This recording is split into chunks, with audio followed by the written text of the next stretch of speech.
পানির নিচে রূপা আমন ধানের জমি।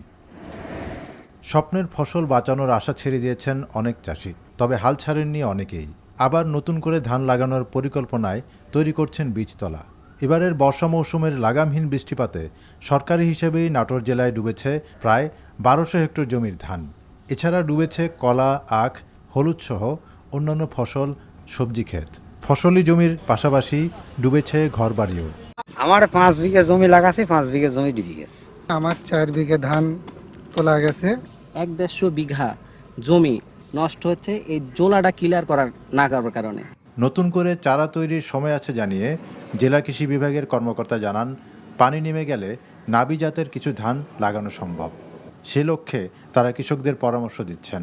কিছু নাবি জাতের বীজ যেগুলো সেগুলো কিন্তু চারা তৈরি করারও সময় আছে। সেগুলো তৈরি করে যেন আবার নতুন করে চারা রোপণ করা যায় সেই বিষয়ে আমাদের কৃষি বিভাগে আমরা তৎপর রয়েছি। আমরা মাঠে এগুলো পরামর্শ দিচ্ছি।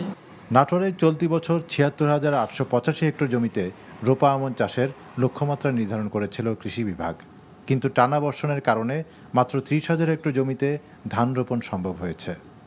NTV news desk.